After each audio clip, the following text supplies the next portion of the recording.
savez, chaque religion ou chaque culture a sa cosmogonie. Hein.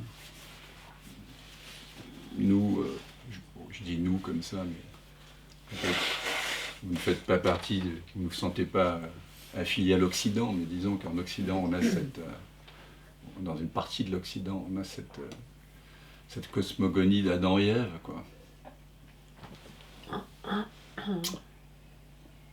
Mais dans la non-dualité, on a aussi notre petite cosmogonie de la création. Vous la connaissez? En fait, c'est l'histoire de Orphée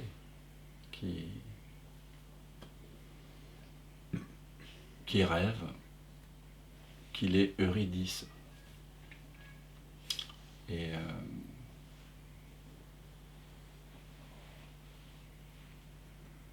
dans la conscience de Orphée, il y a tout un monde de possibles, tout un monde d'imaginaire, ou un imaginaire de monde, de possibilités, de potentialités. Mais afin qu'il les vive, il faut qu'il s'endorme et qu'il se mette à rêver.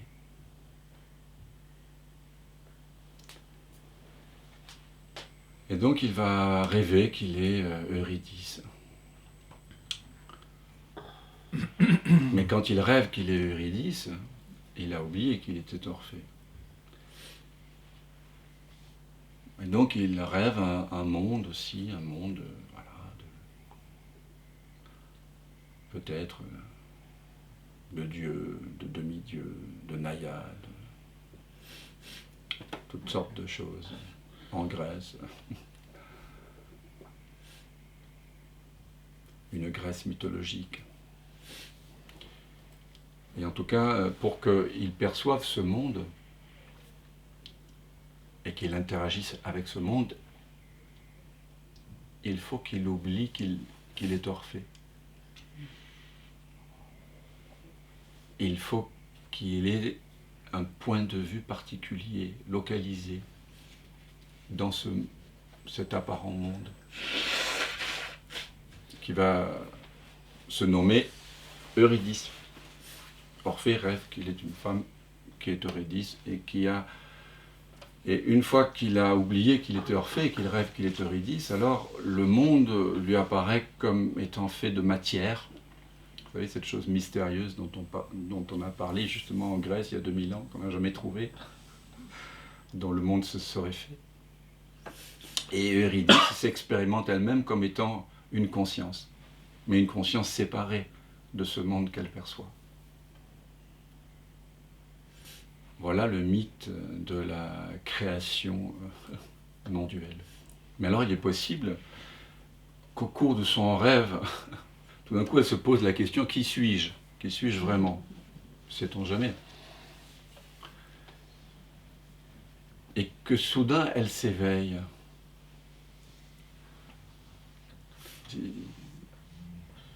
Si la conscience en Eurydice s'éveille, qui s'éveille? Yes. C'est Orphée qui se réveille. Cette analogie peut vous faire toucher du doigt qu'en ce moment, peut-être, ce que vous croyez être, une forme, une apparence, avec un âge, un passé, un probable devenir, une famille, des relations, un travail, des choses à faire, des choses à penser, des choses à sentir, à ne pas sentir, des dangers potentiels, des désirs, des rêves, tout ça. Et peut-être l'émanation d'une même conscience qui s'exprime à la fois en tant que ce qu'on appelle matière, c'est-à-dire le monde, et en tant que cette conscience apparemment intérieure et séparée des autres.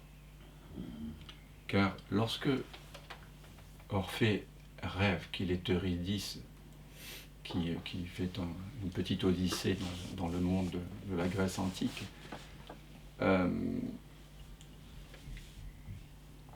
tout le monde, le monde entier d'Eurydice, y compris Eurydice, sont faits de la conscience de Orphée. On est d'accord? Mais lorsque Orphée s'oublie en tant qu'Orphée momentanément et se met à rêver qu'il est Eurydice, il a oublié que c'est son rêve. Et du coup, Eurydice se prend pour une entité séparée dans un monde qui est fait de matière et elle-même elle est faite de conscience séparée. Et quand on s'éveille au rêve, même nocturne, le rêve continue, l'illusion continue. Mais désormais, on sait de quoi l'illusion est faite.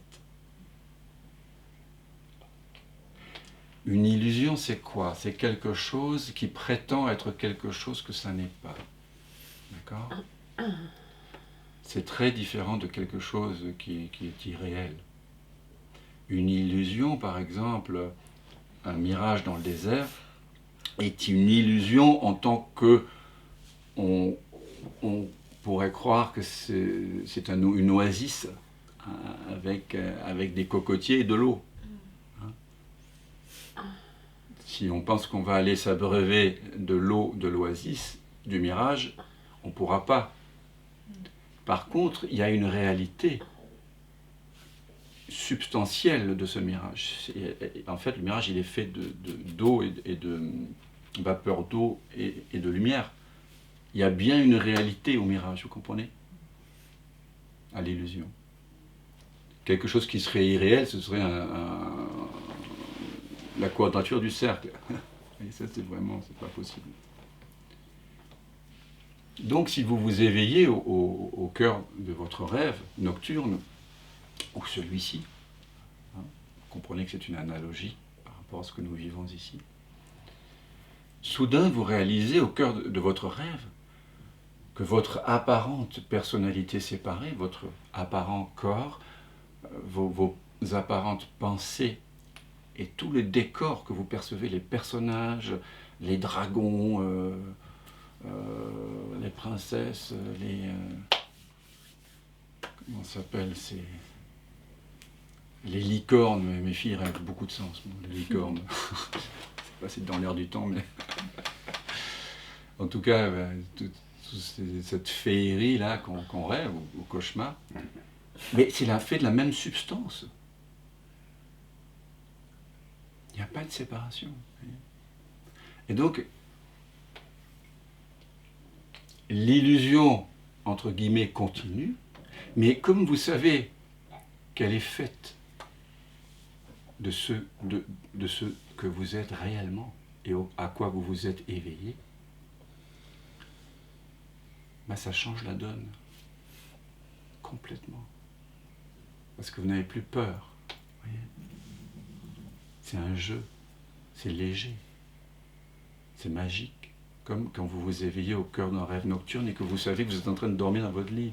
C'est tranquille. Celui qui est dans le lit, il est tranquille, il est en paix, il est plein d'amour pour tout le rêve. Même les méchants serial killers qui vont nous découper en morceaux, ou l'adorable princesse éveillée qui nous fait un darshan. Tout est fait de la même substance. Et vous savez que vous êtes le rêveur du rêve. Vous voyez? Vous comprenez? Et c'est ça à quoi je vous invite pendant ce week-end.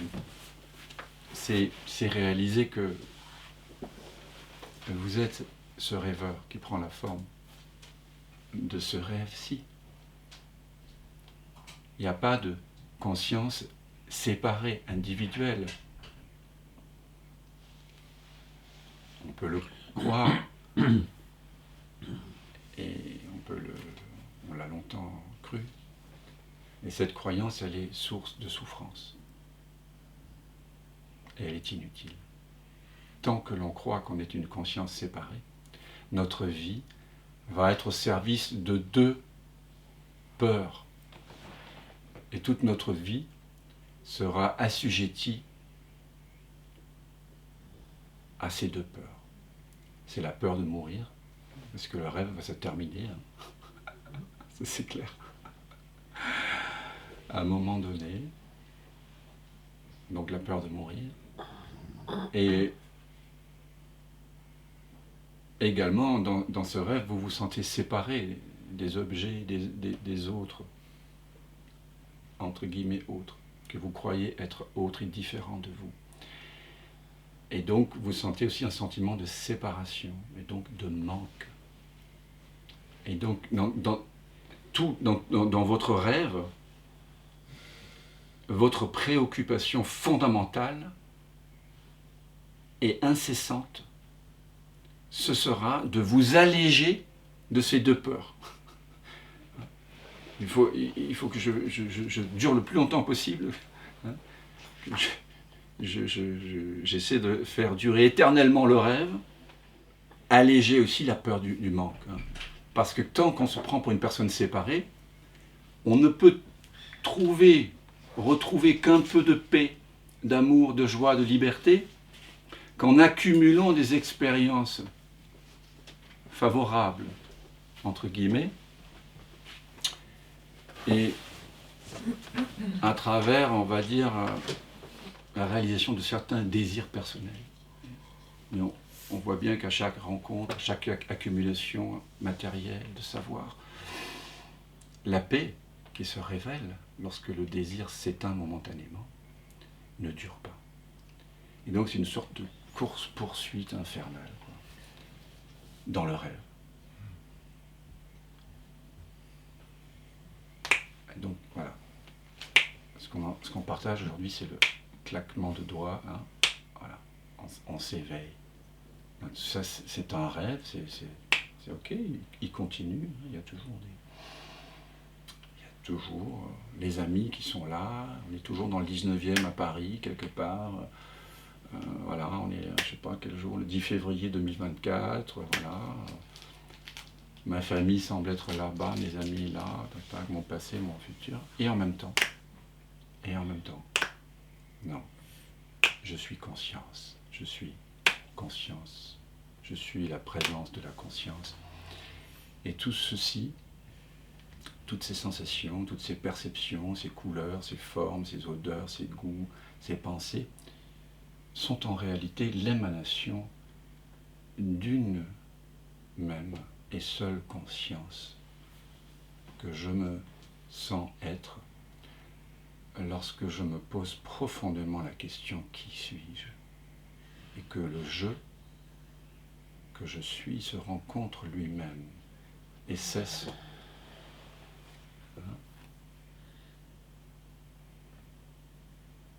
de s'identifier à ce qu'il n'est pas.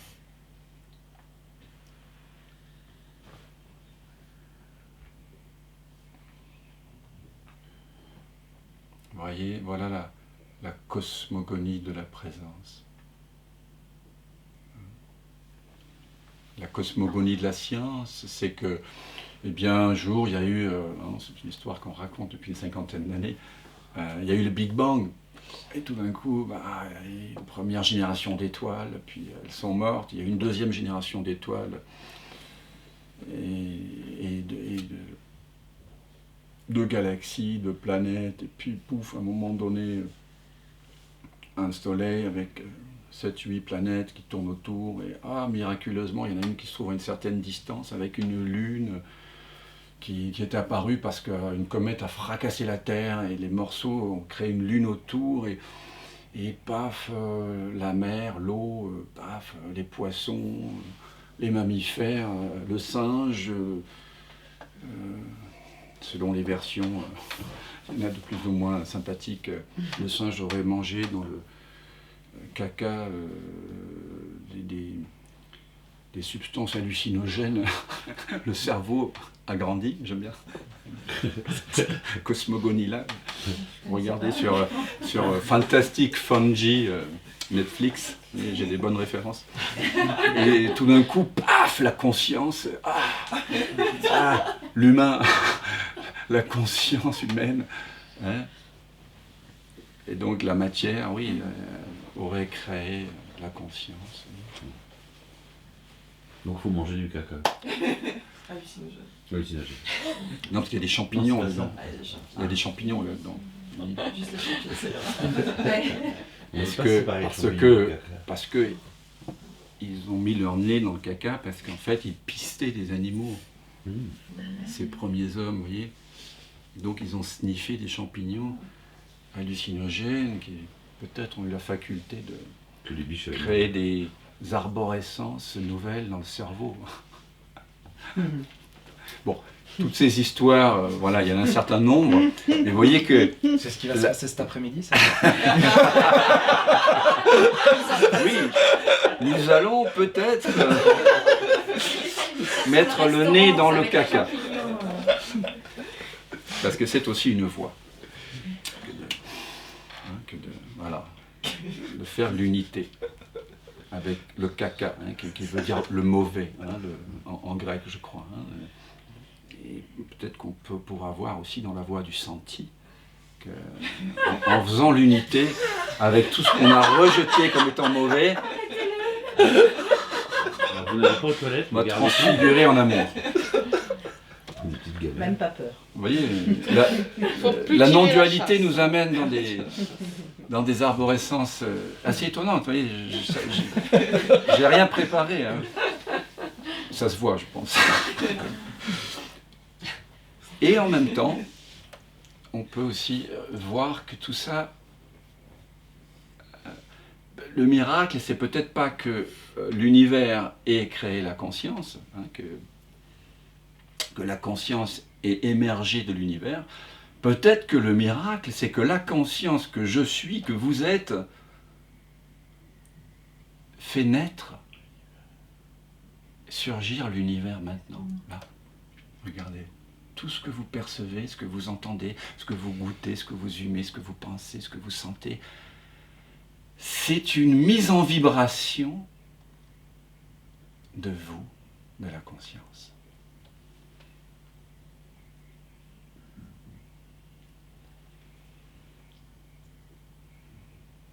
Regardez le monde ainsi. Sentez votre corps ainsi.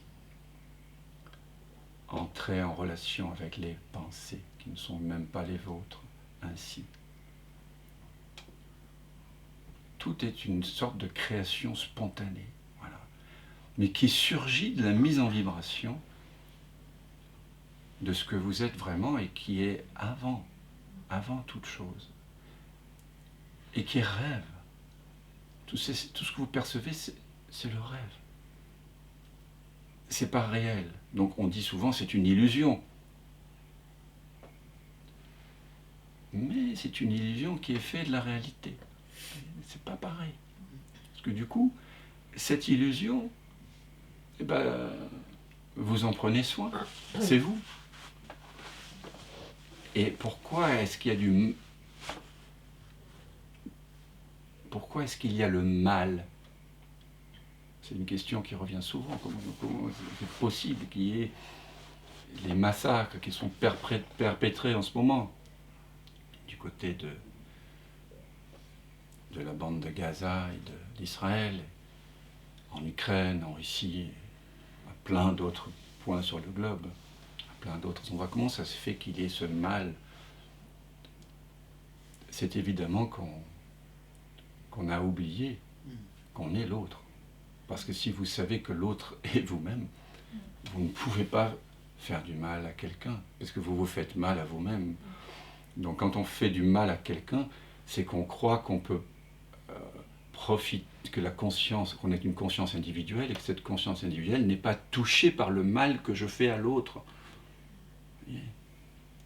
C'est comme ça que le mal existe. C'est que dans ce rêve, j'ai oublié qui je suis vraiment.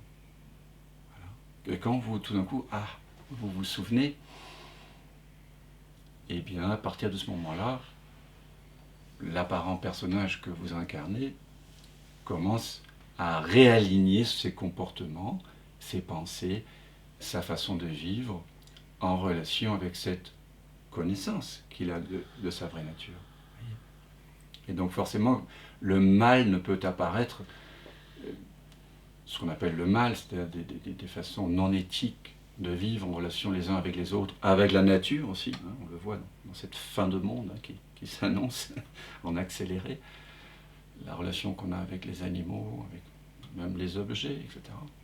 La matière, dite la matière. On voit que les humains considèrent toute perception comme n'étant pas essentiellement fait de ce qu'ils sont. Mais si on considère qu'un objet, qu'un arbre, qu'un autre est fait de la même matière que moi, parce que j'ai réalisé au cœur de ce rêve que c'est le même rêveur qui nous rêve tous, qu'on est fait de la même substance, qu'est-ce qui se passe? Voilà. Et c'est pour ça que ce dont on parle ici, c'est inévitablement un double mouvement. Comme disait Nisargadatta Maharaj, vous connaissez sans doute, quand je vois que je ne suis rien, c'est la sagesse. Donc je retourne mon regard, je se retourne vers lui-même et il est dépouillé de toute appartenance, de toute identité. Il est sans forme, il est sans âge. Quand je vois que je ne suis rien, c'est la sagesse. Et quand je vois que ce rien prend la forme de tout, c'est l'amour. Et Jésus, à 2000 ans de distance, disait la même chose. Alors, quand on lui demanda quel est le commandement le plus important, il y en avait 613 à l'époque. Hein. Dieu sait si les Juifs avaient un code des comportements et des très codifiés. Hein. C'est le code civil, quoi. Hein. Il y en avait, je sais pas, 250 positifs, 300 négatifs de commandements, quoi, ce qu'il fallait faire, ce qu'il ne fallait pas faire. Donc les disciples lui demandent quel est le commandement le plus important, et qu'est-ce qu'il répond? Vous vous souvenez? Aimez-vous les uns les autres. Oui, aimez-vous les uns les autres, mais d'abord, honore de tout ton être et de tout ton cœur le Père. Le Père, c'est l'être, c'est je. C'est par là, en tout cas, que ça se passe. C'est ce retour vers c'est ce rappel à la paix que nous sommes, lorsque nous sommes désidentifiés de ce que nous ne sommes pas. Donc, rappelle-toi à ton Père de tout ton cœur, et, bien sûr, oui, aimez-vous les uns les autres. Pourquoi? Parce que c'est juste... la conséquence. La conséquence, voilà. Je dirais c'est consubstantiel, mais c'est quand même bien de le rappeler. Parce que dans ces réunions autour de la reconnaissance de notre vraie nature, autour de la non-dualité, parfois on peut oublier ce deuxième aspect un peu. Hein. On peut aller vers le vide et oublier le plein un peu, en route. Mais quand Eurydice veut se réveiller, elle disparaît. Exactement. Mais là, nous ne disparaissons pas, visiblement. Non, mais ce qui disparaît, c'est l'illusion. Disparaît la croyance que tu es Maria. Donc tu continues à fonctionner, apparemment ça se passe comme ça, en tant qu'organisme corps mental nommé Maria, mais sachant profondément que ta vraie nature est atemporelle. Et avant toute chose. Et ça induit des pensées, maintenant, qui sont au service de cette réalisation. Avant, mes pensées étaient là pour essayer d'obtenir de l'attention de la part des autres. J'étais une espèce de succube, de vampire. Comment je peux obtenir de l'amour, de l'amitié? Et je cesse donc de me comporter comme un vampire. Je cesse de vouloir que les autres changent. Je cesse de demander que le monde soit différent. Je cesse d'exiger de l'autre qu'il m'aime, qu'il me regarde. Parce que je dépendais de ces particules d'attention pour être soulagé de mon sentiment de séparation. Parce que j'ai rejoint la source en moi. Ah, mais j'ai pas besoin de quoi que ce soit, puisque je suis la source même de ce que je prétendais chercher à l'extérieur. Souvenez-vous de saint Augustin, 3e, 4e siècle, je ne sais plus, dans ses confessions. Hein, comment il disait déjà? Beauté, ô beauté, je t'ai tant cherché au dehors, mais tu étais au dedans. On pourra lire le texte, mais en gros il dit ça. Donc, oui, quand dans le rêve, Eurydice se pose la question « Qui suis-je ?» et qu'elle va au bout, en réalité, c'est Orphée qui s'éveille. Comme maintenant, c'est pas Dan hein, qui s'éveille. Hein. Dan n'est pas éveillé. Ni Catherine. C'est la conscience qui s'éveille dans ce chemin de retour.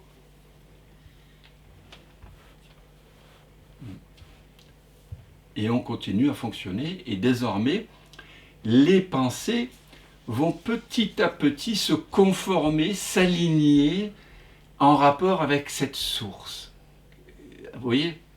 Vous n'avez plus besoin de 90-99% des pensées qui avant étaient au service d'une croyance racine fausse. Je suis séparé de l'autre et je suis mortel. Donc il y a un réajustement qui se fait. Ce réajustement semble se faire, en tout cas pour ma part. Il y a un choc, mais quand même, je sens pour ma part que ça se fait quand même progressivement et que ces réajustements de pensée, mais aussi d'action, de gestes, de comportement, de réalignement en fonction de cette connaissance que j'ai de moi-même, dans ce rêve-ci, qu'on appelle la réalité, dans l'état de veille, se fait dans le temps. L'éveil à ma vraie nature, c'est direct, c'est immédiat, c'est disponible maintenant et toujours maintenant, ici maintenant. Et plus cette évidence se rejoue à chaque instant, et plus mes pensées, mes désirs, mes peurs, tout se dissout dans ce dissolvant universel qui est cette présence. Et donc il y a toujours des pensées, il y a toujours des gens, il y a toujours des relations, mais maintenant mon regard, mon écoute, mon attention, mon toucher, ma façon de manger, ma façon de marcher, ma façon de me déplacer, est au service de cette compréhension que ce que je suis n'a jamais bougé. Vous voyez, ça change tout. C'est un changement de paradigme. Hein, c'est un peu comme quand Galilée a découvert, vous savez, c'est incroyable, hein, que la Terre tournait autour du Soleil, quoi. Et que ce n'était pas le Soleil qui tournait autour de la Terre, alors que c'est contre-intuitif. La plupart des humains, on voit bien que le Soleil se lève, même si ce n'est pas toujours au même endroit, mais il y a toujours un petit truc, tiens, c'est bizarre. Mais bon, il ne se pose pas trop la question. Bien, ben, regarde, il se lève à l'est, il se couche à l'ouest, bon. Et oui, mais ici, ces petites différences-là, pourquoi est-ce que l'hiver et l'été, toutes ces différences de trajectoire, ici dans la non-dualité, là, on va regarder. S'il y a la moindre confusion, on va aller investiguer justement, comme il a fait Galilée. Et c'est un changement de paradigme absolu. Et mais on continue quand même à dire, hein, voilà, le soleil s'est levé à 8h ce matin, oui, tout le monde dit ça. Mais est-ce qu'Orphée, il n'est pas éveillé quand même tout le temps depuis le début, et que c'est pas le lien entre Orphée et Eurydice qui se nettoie ou qui se purifie et pour que ça fasse qu'un? Mais non, Eurydice, elle n'existe pas. Eurydice, elle n'existe pas en réalité. Enfin, il n'y a que Orphée qui est réel, qui est ultimement réel. Ah, mais il est toujours éveillé, donc... mais il peut rêver ou il ne peut pas rêver, il peut s'endormir ou pas. En s'endormant, il rend possible la création d'un des mondes potentiels qu'il contient. S'il veut se manifester en tant que monde, il doit s'endormir. S'identifier. Il doit jouer le jeu d'une façon ou d'une autre, d'une sorte d'identification.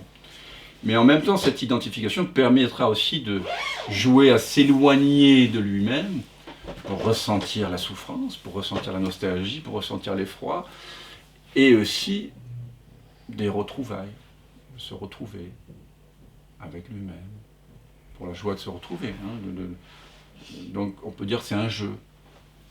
Disons que cette cosmogonie-là, elle est absolument imparfaite, comme toute analogie, mais elle est là pour être au service d'une compréhension directe. Peut-être soit paf, quelque chose se passe avec ce que je raconte, soit non.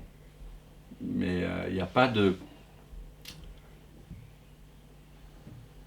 Il n'y a pas de lien entre les deux. Parce qu'en réalité, le monde et Glu et Eurydice sont faits de Orphée, de la substance de Orphée. Ils sont tous faits de cette substance-là. Mais Orphée perd sa tranquillité tant qu'il se localise dans un monde.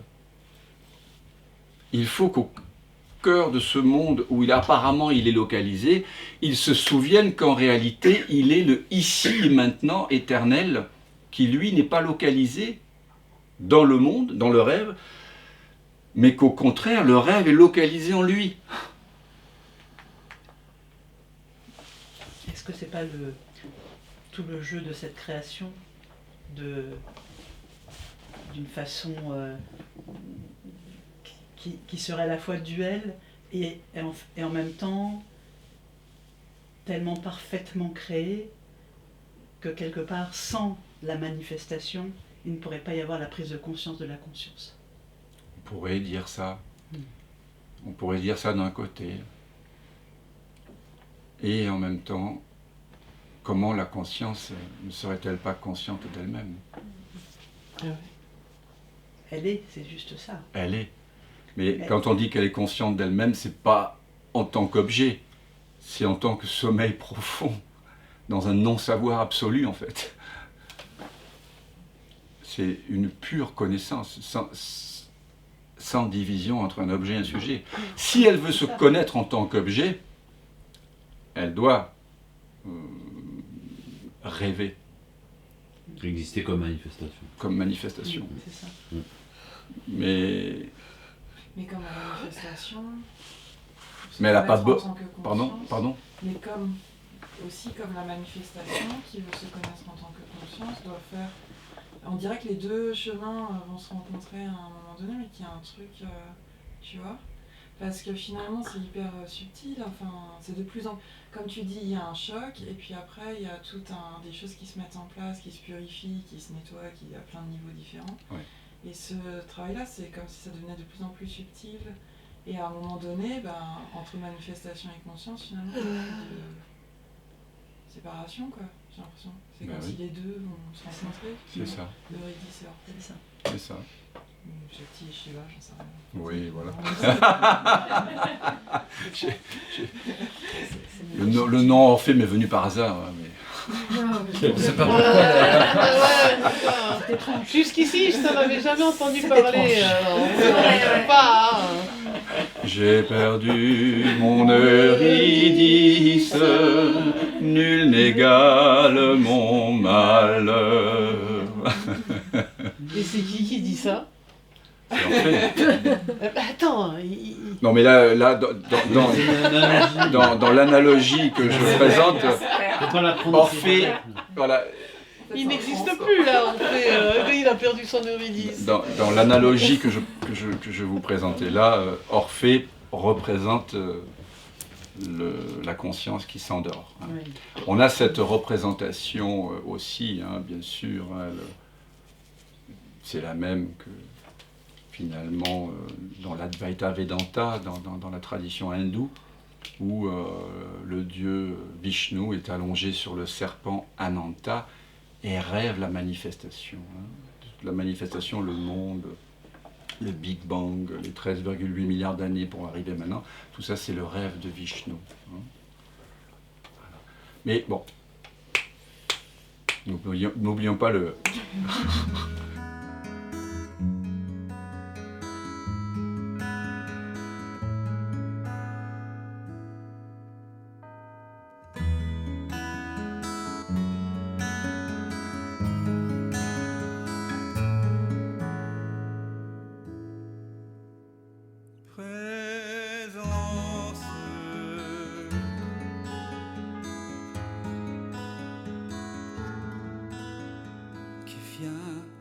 qui vient de l'absence.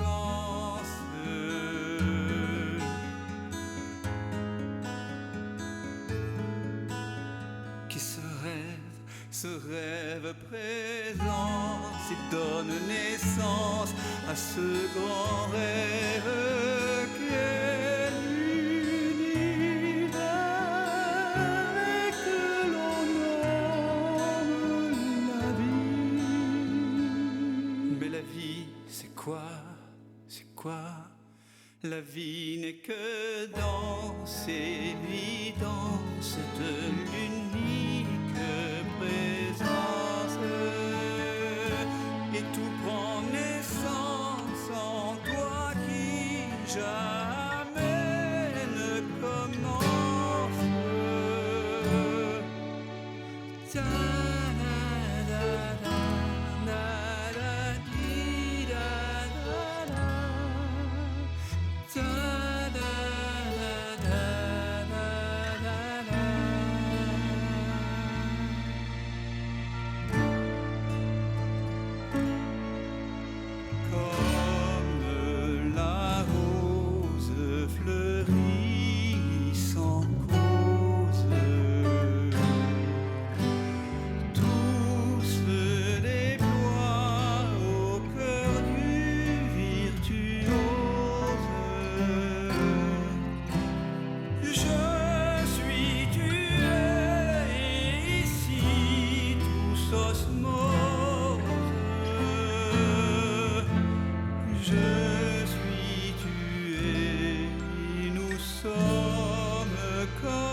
Maintenant que ça commence,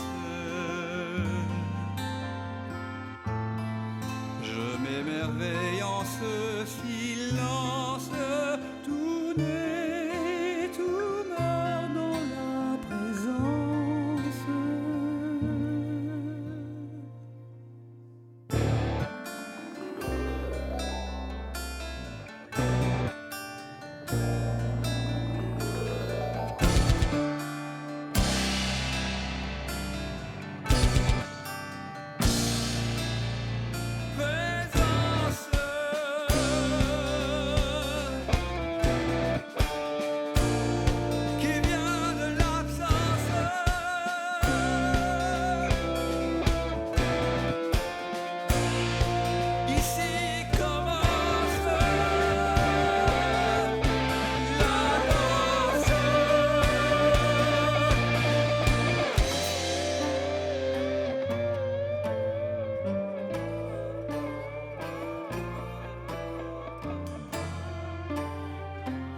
J'ai tant cogné à ta porte pour te connaître, vérité. J'ai frôlé folie, j'ai cogné jusqu'au sang. Un jour, la porte s'est ouverte et j'ai su que j'avais frappé de l'intérieur. C'est le mystère infini de la jouant à être deux pour danser avec lui-même. Tout ce chemin, c'est plaisir, la souffrance. Pour moi que tout ça n'est qu'un rêve immense. Je suis tué et nous sommes comme elle, vêtus de chair d'une drôle